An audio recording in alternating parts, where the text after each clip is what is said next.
which is the revolution being streamed.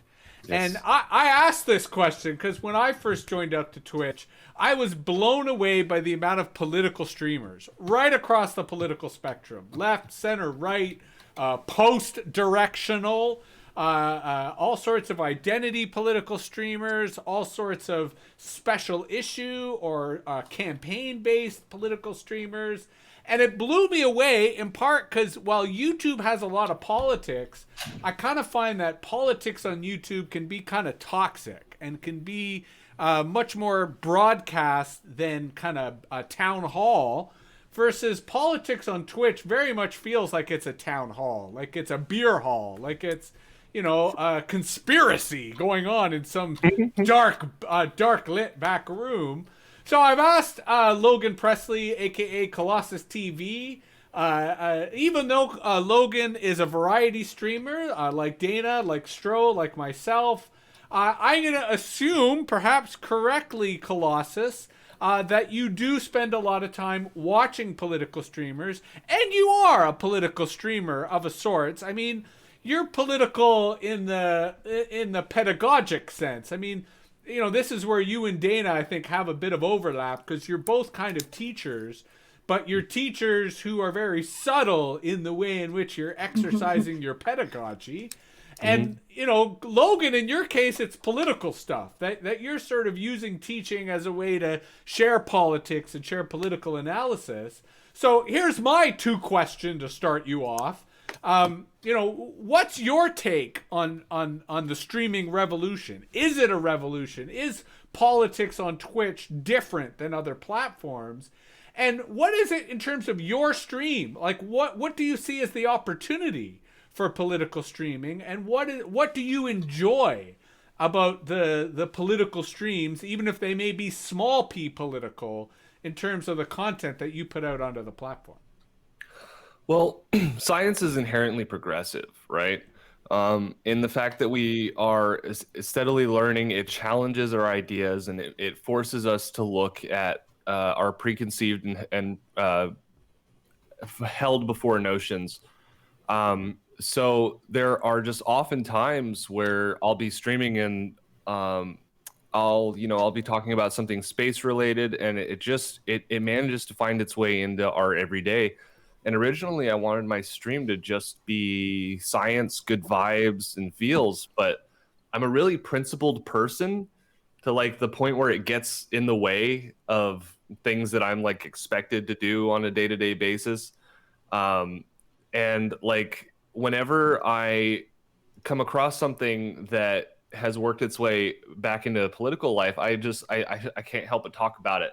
And I watch a lot of people like Hannah Reloaded, Actual Jake, the Centrist Committee, and you know, a lot of like centrist and leftist media, I guess.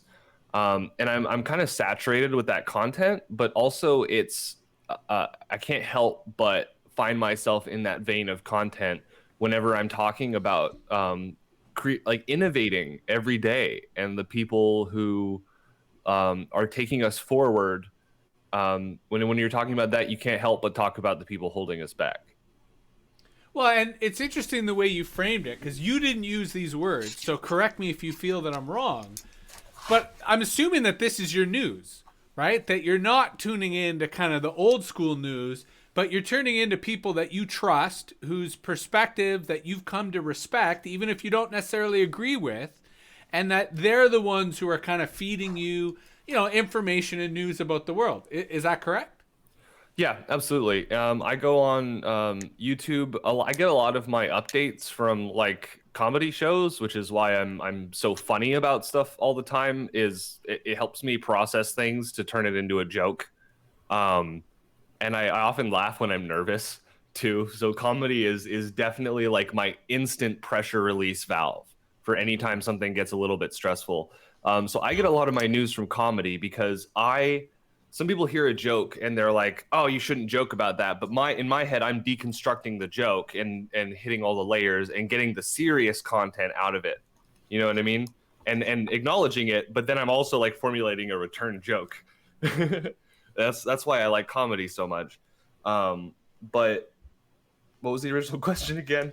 Well, just, the extent to which, and I say this for my own self-serving purposes, and I'll pivot this into my next question, that there is a new kind of news emerging, and it's a Yes. much more authentic, it's not objective, right? It's very subjective in that it reflects our personal interests, it reflects our biases. And as a news show, This Week in Twitch, our bias is in favor of small streamers, and our bias is sharing knowledge that helps small streamers. So I say that as a frame for the question of, as a streamer, as someone who is building a business, whether as a video editor or whether as a teacher and an entertainer, what are some of the lessons that you might glean from political streamers as to how they're finding success? Like, what are the things that they're doing well in their channel and in their stream, whether specific to politics or just specific to streaming, that you think are worth sharing both with our audience here,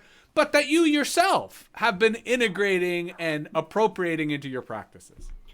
Well, I think that actually goes back to something that you've already said, which is that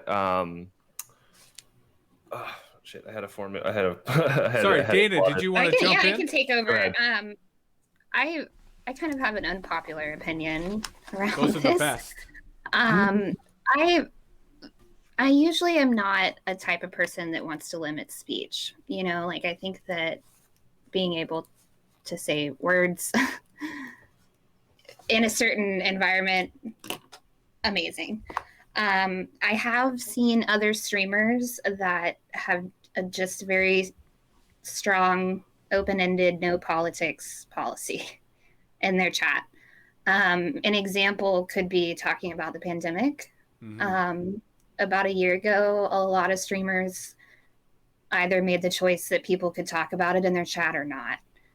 And at first it seemed a little rash, like, hey, we should be able to come here and talk about anything.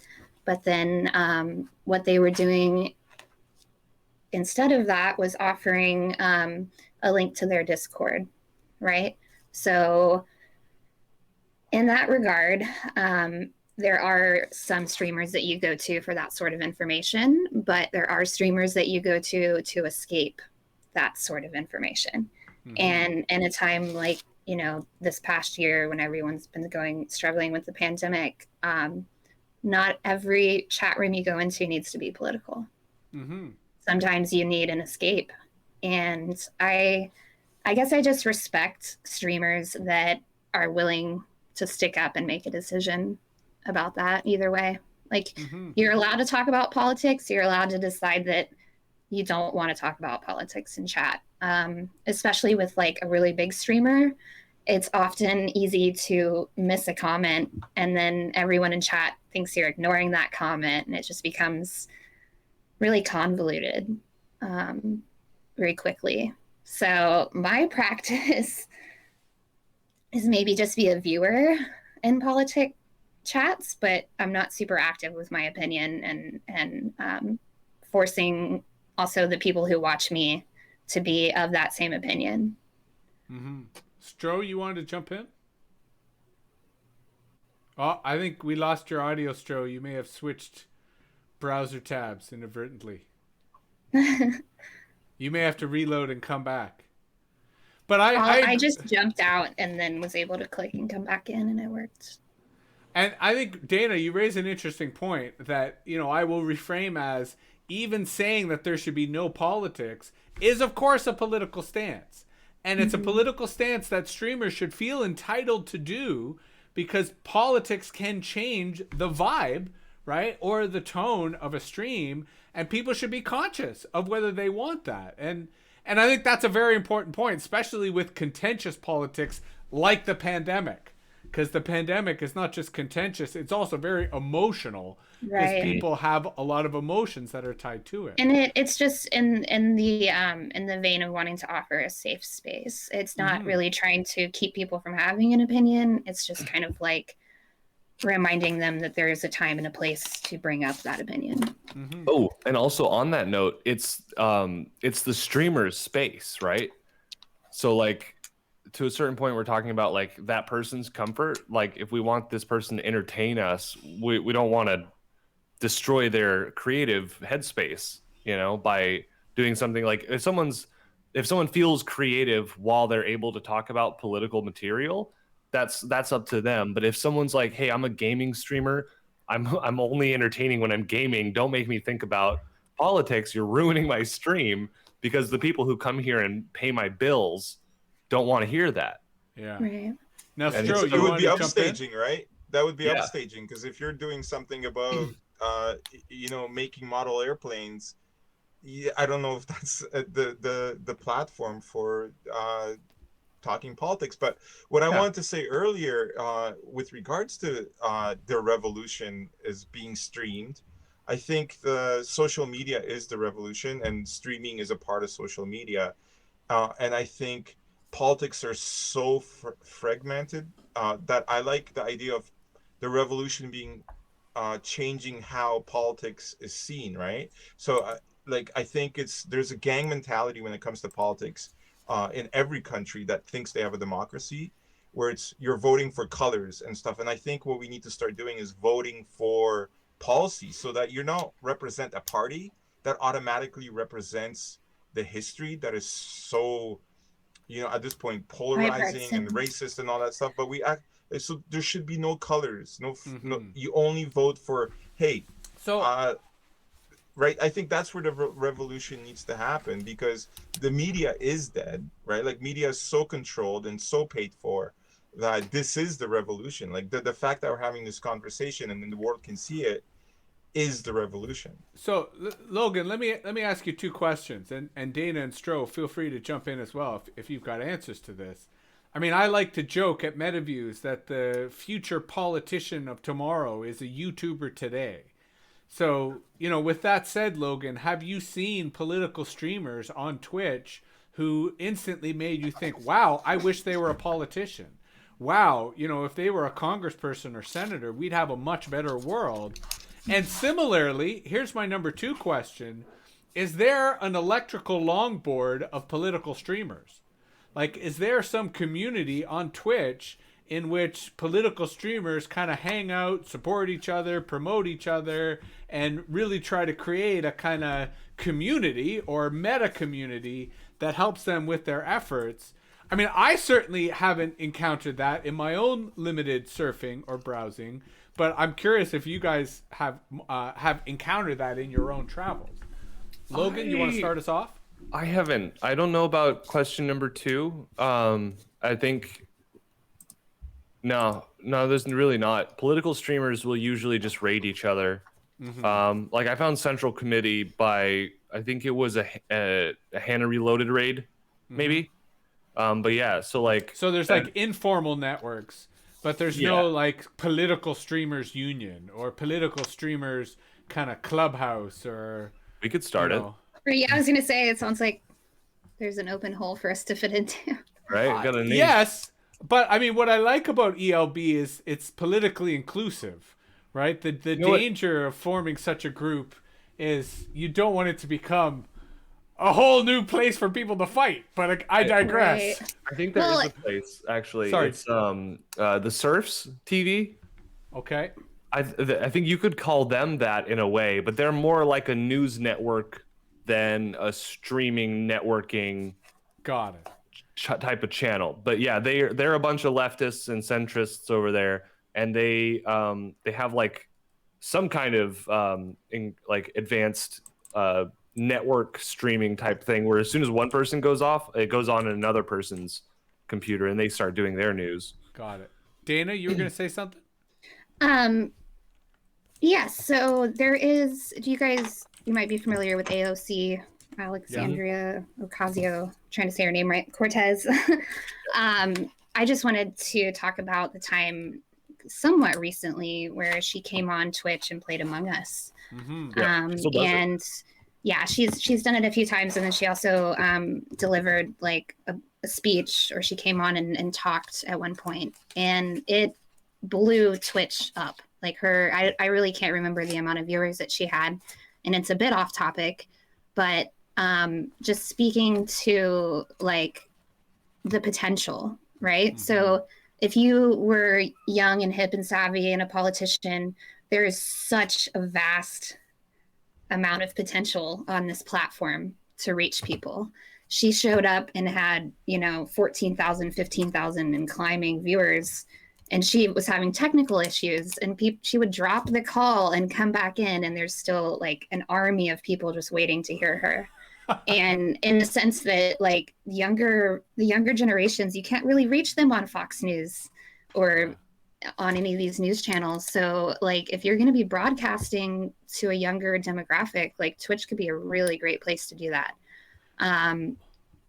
That being said, speaking about like maybe if there's a circle of political streamers, the only thing I would see going wrong with that is that like it would be cool if someone from each opinion were represented, but often if there would be like a clique or a group of political streamers together, they would probably all adopt the same ideas.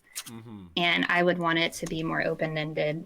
So I feel like for me personally, a political stream on Twitch, I would rather it be more like you're saying, like a news stream, like just offering up unbiased facts. And then the chat could maybe be a little more political or have a discussion. But if you have the streamer being super political and opinionated, there's a possibility they could be brainwashing all their viewers. Yeah. And who knows that they're grounded in their thought process. But you raise a good point. That's my worry. I mean, you raise a good point. If I were Twitch, or if I worked for Twitch, I would love to create a political group that had equal weighting across the political spectrum, so that just like a representative assembly, it was designed as a game, to give as vibrant a debate as possible, because I think that would be the most entertaining. Right? Because if it's just a circle jerk, if it's just the same people talking that word written down, but I wasn't sure if I should say. It's political jargon, which in this case is perfectly appropriate because it speaks to the tendency that some political conversations can devolve into. But that's why I think, Dana, that was not off topic at all, because I think there will be other politicians who fall AOC's model. Whether they're on the left, whether they're on the right, I think that they will recognize that Twitch as an interactive platform is very effective at reaching not just young people, but people who are not reachable otherwise, right? Who've tuned out from news, who, are maybe not even on Twitter or YouTube because they're on Twitch. And that's where they found community. And that's where they find, a broader sense of fulfillment. I mean, I think, just like the crafting story, I think political streamers on Twitch is a subject that we'll sort of continue to come back to here on MetaViews and here on This Week on Twitch, if only because I think there are insights for non-political streamers in terms of the way that political streamers build community and the way in which they foster engagement amongst their fans. But I think the danger or the failure that many political streamers make that we can learn from is to be insular, right? To only be with people who think like you. And the danger of that is it limits your audience. It limits your content. And I think the real opportunity moving forward is to be as diverse and inclusive as possible, because that's better for your channel. That's better for your stream overall.